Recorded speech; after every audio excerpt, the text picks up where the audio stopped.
भजन में इतना प्रभाव है, आप सच्ची मानिए कि बड़े से बड़े दुख को सहने की सामर्थ्य आ जाती है।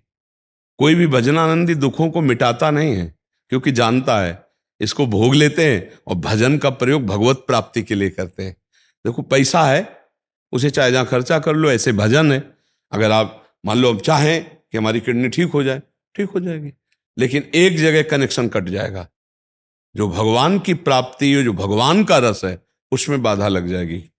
क्योंकि वो पैसा इधर खर्चा हो गया ना। अच्छा, ये कितने दिन चलेगा? एक नियत श्वास है, उतने ही दिन चलेगा। तो हम विवेक के द्वारा आए हुए कष्टों को सह ले और भजन का प्रयोग भगवत प्राप्ति के लिए करें। जो अनंत जन्मों से हम सुख चाह रहे हैं ना, वो भगवत प्राप्ति ही है। एक बार जहां भगवत साक्षात्कार हुआ, कृतकृत्य हो जाता है जीव, आनंद मगन हो जाता है। जैसे जन्म जन्मांतरों से हम सुख खोज रहे हैं, लेकिन देखो कहीं हमको तृप्ति नहीं मिल रही, क्योंकि यहां वो है नहीं, वो यहां है अपने अंदर हृदय में। और जहां उसका साक्षात्कार हुआ, बस फिर कृतकृत्य हो जाता है जी। अब वो चीज ऐसी तो है नहीं कि बता सके आनंद का। जैसे बोले कितना आनंद है, बोले बहुत। अरे मानो हम आपको एक मीठा खवाया, गुलाब जामुन खवाया, कैसा है? बोले मीठा है। नहीं, कैसा मीठा है? बोले बहुत मीठा है। नहीं, बहुत मीठा कैसा है? बोले गुलाब जामुन खा के देख ले, फिर नहीं आएगा। अनुभव गम्य भजय जय संता। बोले भजन में कैसा आनंद? बोले बहुत आनंद। बोले नहीं, बहुत आनंद कैसा? बोले करके देख लो। क्योंकि ये अनुभव है। अब जबान की ताकत तो थोड़ा ही वर्णन करने के, एक प्राकृतिक आनंद को एक सीमा तक बोल सकती है। बोले कैसा है? बोले मीठा है। बोले कैसा मीठा? बोले बहुत मीठा है। नहीं, बहुत मीठा कैसा आनंद है? बोले खा के देख लो। इसके आगे नहीं बोल सकते आप। तो भगवदानंद कैसे कोई बोल सकता है कि कितना है, कैसा है? वो तो अनुभव गम है। इसलिए नाम जप करो, बहुत आनंद का विषय है, जिसे हम पूजा कहते हैं। अगरबत्ती आरती भगवान के सामने सब करना, और एक होता है कर्म संसारिक, अपने कर्मों का। जैसे किसान अपना कर्म करता है, व्यापारी अपना कर्म करता है। ये दोनों का महत्व नहीं, हम उसमें महत्व देते किसके लिए कर रहे हो, बस इसका महत्व होता है। जैसे आप अभी बताया ना आपको कि पीछे वाले बैच में एक ने कहा भगवान की पूजा करते हैं, लेकिन वो सब करते हैं, हाँ, तो मतलब उनके ऊपर असर नहीं ना, तो बेकार हुई ना उनकी पूजा। एक आदमी संसार के सारे कार्य करता है, शराब पीता है, मांस खाता है, व्यभिचार करता है, और बहुत अच्छे मेहनत से कार्य करता है, बेकार हो गया ना। आपका उद्देश्य क्या है पूजा करने का, और आपका उद्देश्य क्या है कर्म करने का। कर्म और पूजा खास बात नहीं, आपका उद्देश्य खास बात है। हम भगवत आराधना से बल प्राप्त करते हैं दोषों के त्याग के लिए, बहुत सुंदर बात। और हम जो कर्म करते हैं उससे जो हमें अर्थ प्राप्त होता है, उससे हम अपने परिवार की, अपने समाज की सेवा करते हैं। यही भाव तो आपका है। ये दोनों बराबर है।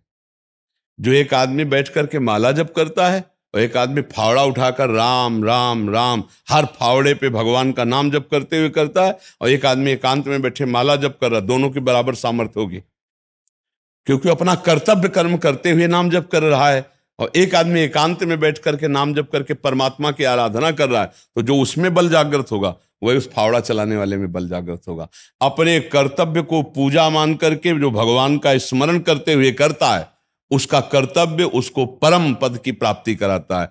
और जो अपने कर्तव्य को भूला हुआ भोग वासना में है, वो फिर ठीक से नहीं चल पाता है। ये दोनों बात समझनी है कि पूजा का तात्पर्य केवल माला लेके बैठना या केवल आरती कर देना मात्र नहीं है। पूजा का तात्पर्य हम जो जो भी कार्य करें, वो जन समाज के मंगल के लिए, अपने मंगल के लिए, भगवान का स्मरण करते हुए अपने कर्तव्य, जो कर्तव्य, जैसे आप किसी के भाई हैं, किसी के पिता हैं, किसी के पति हैं, किसी के पुत्र हैं, तो आपका कर्तव्य बनता है ना। उस कर्तव्य पालन के लिए शरीर सेवा और अर्थ सेवा दोनों की जरूरत होती है। तो हम शरीर को पुष्ट रखते हुए जो धर्म पूर्वक अर्थ कमाते हैं, उससे हम वो सेवा करते हैं, ये हमारा लौकिक कर्म हुआ। लेकिन हम भगवत भाव से करते हैं कि मेरी माँ में भगवान है, मेरी पत्नी में भगवान है, मेरे पुत्र में भगवान है, और इन सब सेवाओं का फल हो मेरे भगवान प्रसन्न हो, तो इसी से भगवत प्राप्ति हो जाएगी। आप समझ पाए हमारी बात को? बिल्कुल सरल भाषा में कह रहा हूं। वही कर्म हम भगवान की प्रसन्नता के लिए धर्म पूर्वक करें, तो उसी से भगवत प्राप्ति हो जाए। और वही कर्म अपनी भोग वासना, अपने मोह ममता के पोषण के लिए करें, तो वही बंधन कारक हो जाएगा। आप जिस पद पे हैं, जिस कर्तव्य पे हैं, ईमानदारी से उस अपने पद और कर्तव्य का प्रयोग करते हुए और नाम जप करते और दूसरों का मंगल करते, बड़ी भारी पूजा हो रही है। इस बात को समझना। ऐसा नहीं कि हम पूजा नहीं कर रहे हैं, एक होता ना कि भाई ये तो पूजा नहीं करते, तो ये पूजा, हम सत्य बात को बता रहे हैं। मनमानी आचरण को कोई पूजा नहीं है, वो कोई पूजा नहीं है। कपिल भगवान कहते हैं जैसे राख में किया हुआ हवन बेकार जाता है, ऐसे उसकी पूजा बेकार जाती है। अपने कर्तव्य का पालन करो। जैसे पद है और आप अधर्मी से घूस ले लिया और निर्दोष को दंड दे दिया, और बाद में जाके हनुमान जी को तुम लड्डू को भोग लो, हनुमान जी पाएंगे? वो पूजा मानी जाएगी? वो नहीं मानी जाएगी। अपने कर्तव्य का ठीक पालन करना भगवान की पूजा है। अपना कर्तव्य करते हुए नाम जप करो। अगर आपको समय मिलता है तो थोड़ा पूजा कर लिया, थोड़ा पाठ कर लिया, लेकिन पूजा पाठ का फल वही जो आप कह रहे हैं कि अपना हम दोष त्याग सके, अपने हम कर्तव्य का पालन कर सके, वही हमारे को पूजा सही लगती है। और फिर सब नाटक लगेगा। अगर आप पूजा के बाद गलत आचरण करते हैं तो आप नाटकी हैं, आप दम्भी हैं, वो आपकी पूजा नहीं मानी जाएगी। और आप बिल्कुल पूजा नहीं करते लेकिन अच्छे आचरण करते हैं, दूसरों का हित करते हैं और नाम जप करते हैं भगवत भाव से, आप प्रत्येक पल पूजा कर रहे हैं भगवान की। देखो, इसका हमारा कहने का आंतरिक रहस्य है कि हमें मृत्यु का कोई भरोसा नहीं है, मृत्यु को कोई ठिकाना नहीं है। आएगी ना मृत्यु, कब आएगी इसका पता नहीं ना, किसी भी क्षण आ सकती है। गाड़ी में वीआईपी बढ़िया स्तर से और चल रहा गाना और बढ़िया ड्राइविंग, अगला सेकंड मृत्यु का, मस्ती में है, बिल्कुल हो हल्ला मचा रहे सब नौजवान, और अगला एकदम खत्म, शांत, मानो बिजली कटी, अंधेरा। ऐसे मृत्यु आती, कुछ भरोसा नहीं, कब कहां कैसे आ जाए। तो अगर हम राम कृष्ण हरि राधा राधा रट रहे हैं, राधा हमारी मृत्यु हो गई, अब हमारे को भगवत प्राप्ति होगी, हमारी दुर्गति नहीं होगी, हमें नरक नहीं जाना पड़ेगा। इसलिए हम कहते हैं उठते बैठते चलते फिरते अगर नाम जप करोगे तो इस लोक में भी मंगल रहेगा और आपका परलोक भी बन जाएगा, आपको परम गति प्राप्त हो जाएगी। जिनका नाम आप प्रारंभ में लेते हैं, ये तो आपके ऊपर बड़ी कृपा है कि कोई कार्य करने के पहले भगवान का स्मरण करते हैं। लेकिन हमारा आंतरिक जो कहने का रहस्य है कि पता नहीं कब मृत्यु आ जाए, बैठे बैठे आ जाती है, नाचते नाचते आ जाती है, कवल तोड़ा और मृत्यु आ गई, दिल फेल हो गया। उस समय हमको भगवत स्मरण रहित अगर जीवन गया तो फिर हमारे कर्मों का हिसाब होगा, शुभ और अशुभ। और अगर नाम जप करते हुए शरीर छूट गया तो सब कर्म विध्वंस हो जाएंगे, हमारी भगवत प्राप्ति हो जाएगी। इसलिए हम सबको कहते हैं उठते बैठते, जैसे भैया से कहा नारायण नारायण कहो ना, कभी भी मृत्यु आ सकती है ना। इसलिए हर समय आपको याद है कि आपको जाना है, यही जानकारी हम रोज देते हैं सुबह, ए मरोगे होश में। हमारे सत्संग का नित्य में एक बार तो आएगा, जिस लोक में हो तुम, क्या नाम है इस लोक का? मृत्यु लोक, अर्थात मरोगे। कब मरोगे कुछ पता नहीं, तो इसलिए हम हर समय तैयारी रखें ना। मरने की तैयारी कौन करता है? मरने की तैयारी कहां हो रही, किसी को याद है? और कोई भी मर सकता है, कभी भी मर सकता है, नहीं मर सकता।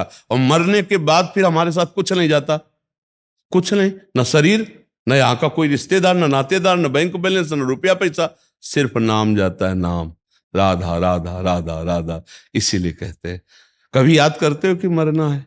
नहीं, अपने लोग कहाँ याद करते हैं, नहीं याद करते ना। और ये है, इसलिए याद करो कि कभी भी शरीर छूट सकता। जरूरी बुढ़ापा में शरीर छूटेगा, जवान नहीं मरते। हाँ, इसलिए मुझे हर समय तैयार है। अच्छा, ये बातें ना हिम्मत होती कहने की और ना हिम्मत होती सुनने की। जैसे मान लो हम आपसे कह रहे आपको याद है मरने, अगर आपके रिश्ते नातेदार या पत्नी आदि हो ना, बोले इस बाबा के पास तो कभी लिवा के नहीं लाएंगे, क्योंकि ये और आशीर्वाद तो दिया ले और ऊपर से कह रहा है मरने का याद है। देखो, हम इसलिए होश दिलाते हैं कि यहां तुम जो कुछ इकट्ठा कर रहे हो ये तुम्हारे साथ नहीं जाएगा। क्यों भाई, आपको पता है कुछ जाएगा? अच्छा, अकेले, ये केवल अकेले जाना है आपको, कोई दोस्त नहीं साथ होगा। दुनिया में लाखों का मेला जुड़ा, हंसा जब जब उड़ा तो यार बैंक बैलेंस भी नहीं जाएगा, कोई मित्र नहीं जाएगा, पतली भी नहीं जाएगी, कोई नहीं जाएगा। तो एक तो कुछ ऐसा खर्चा पानी की व्यवस्था कर लो कि आपकी उस यात्रा में काम आवे, वो है नाम। इसीलिए हम सबको कहते हैं नाम जप करो। और याद रखो कि आप कितने मिनट है पता नहीं, कितने सेकंड है पता नहीं। हम हर समय अलर्ट रहते हैं क्योंकि किडनी फेल है, कभी भी बुलावा आ सकता है मालिक का, कभी भी। तो हमारी तो फेल है तो हमें पता है, तुम्हारी पास होते हुए फेल है नहीं। कब किस समय कहाँ।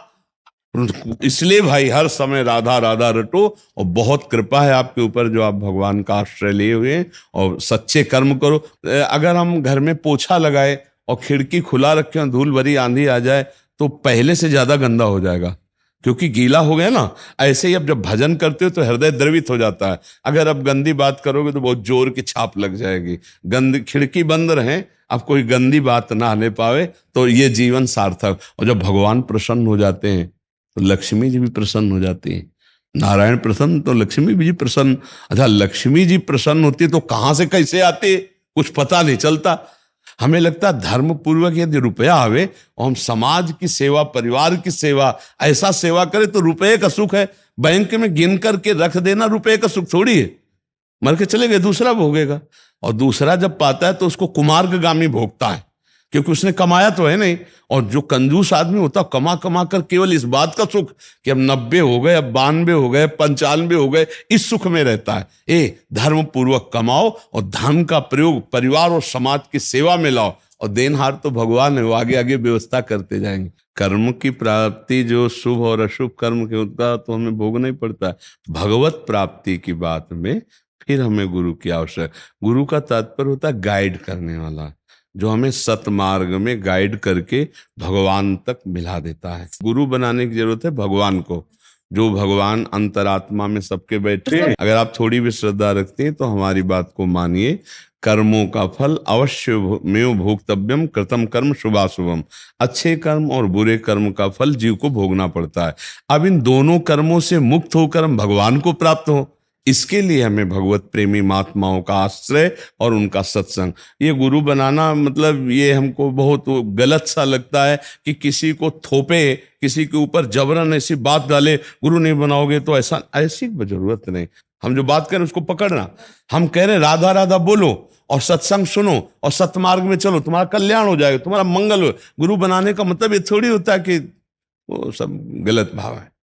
हाँ, वो खुद भक्त की एक समर्पण वृत्ति होती है।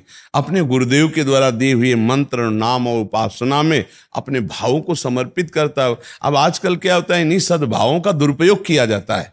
इन्हीं सद्भावनाओं का, सद्वाक्यों का तन मन प्राण समर्पित करो गुरु, नहीं तो सब बेकार, जीवन बेकार। गुरु निष्प्रेयी निरपेक्ष और चेला आसक्त, तो कल्याण हो गया। गुरु निरपेक्ष, किसी की अपेक्षा नहीं, निष्प्रेयी, कोई चाह नहीं, ऐसा। तो गुरु का मतलब क्या होता है? हमने कहा राधा जपो, आप राधा राधा जप रहे, ये मन नहीं करना, ये करना, बस हो गया बात, मान लिया गुरु। गुरु का मतलब ये थोड़ी कि कंठी बंधवा ले और उनकी ये सब बाहरी व्यवहार। खूब नाम जप करो, मनमानी पापाचरण करो, गुरु की बात ना मानो तो तुम वैकुंठ चले जाओगे, क्या नरक जाओगे, नरक, पक्की बात मान लो। तो इसलिए आचरण शुद्ध हो, भगवान नाम जप हो, और भगवान के किसी भी भगवत प्रेमी महात्मा के वाक्य, भगवत वाक्य, उनको हम सुनकर अपने आचरण में उतारे। सब जगह गुरुदेव बैठे हैं, अखंड मंडलाकारम व्याप्तम चराचरम तत्पदम दर्शितम तस्मै श्री गुरुवे नमः।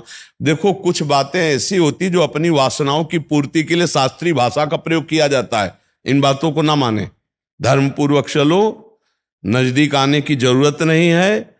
पति को भगवान मानकर, सास ससुर को भगवान मानकर उनकी सेवा करो, उनकी आज्ञा के अनुसार रहो। घर गृहस्थी में जब आपको समय मिले तो भगवान की पूजा करो, नहीं रसोई सोहनी सेवा, पोछा लगाते राधा राधा राधा राधा। साल 6 महीना में जब कभी समय मिले तो पति को साथ लेकर दर्शन कर गए, राधा राधा राधा। बस हमारी गोपीजनों से बढ़कर कोई महात्मा नहीं हुआ।